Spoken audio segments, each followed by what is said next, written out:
বর্তমান প্রেক্ষাপটে আমাদের কাছে মোবাইল একটা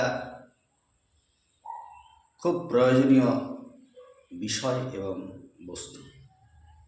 কিন্তু এই মোবাইলের ব্যবহারে প্রচণ্ড ব্যবহারে আমাদের যে ক্ষতি হচ্ছে তাকে রোধ করার ক্ষমতা আমাদের কারোরই নেই, বিজ্ঞানেরও নেই।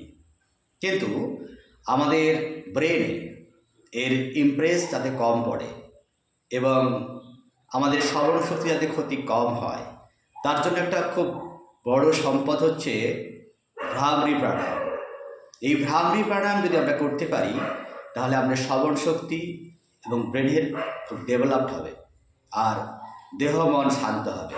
তারই একটি প্রক্রিয়া আমি এখন করছি। এই প্রাণায়াম করতে গেলে সিদ্ধাসন, পদ্মাসন বা সুখাসনে বসতে হবে এবং আমাদের স্পাইনকে নর্মাল স্বাভাবিকভাবে রাখতে হবে। আর আমাদের তর্জনীকে এই কপালের উপরে রাখতে হবে, বাকি দুটো আঙুল চোখের ওপরে, আর কনিষ্ঠ আঙুল ঠিক নাকের যে পাতাগুলো আছে এই পাতাগুলোর ঠিক ওপরে রাখতে হবে। আর বৃদ্ধাঙ্গুলিকে আমাদের এই কানের একটা ছোট্ট ফুটলি টাইপের আছে ওখানে দিয়ে পেশা দিতে হবে।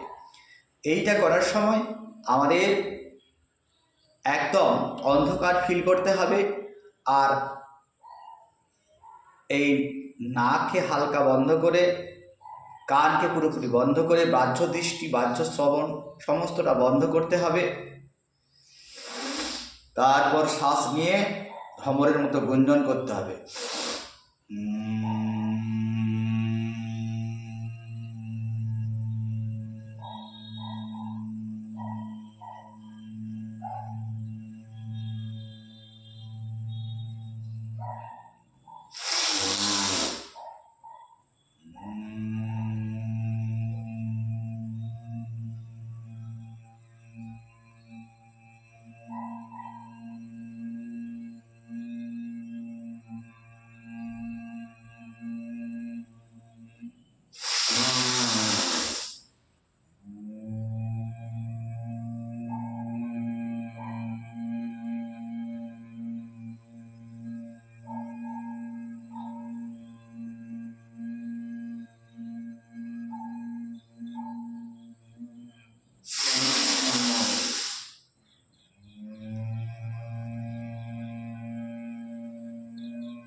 দেখবেন যখন এইটা আপনি করবেন তখন সারা শরীরে, ব্রেনে একটা ভাইব্রেশন হবে যা আমাদেরকে প্রচুর পরিমাণে পজিটিভ এনার্জি দিতে পারে।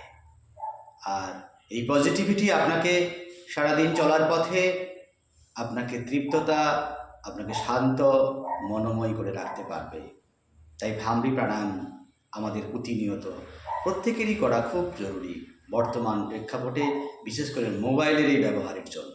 তাই আসুন আমরা এইটাকে, যেমন মোবাইলকে আমরা মনের মধ্যে গেঁথে নিয়েছি, দেহের মধ্যে আমাদের খুব প্রয়োজন পারিপার্শ্বিক জীবনকে নির্বাহ করার জন্য, তেমনি শরীরকে সুস্থ রাখার জন্য, মনকে তৃপ্ত রাখার জন্য এবং ব্রেনকে ঠিক রাখার জন্য, শ্রবণ শক্তিকে তীক্ষ্ণ করার জন্য খুবই জরুরি।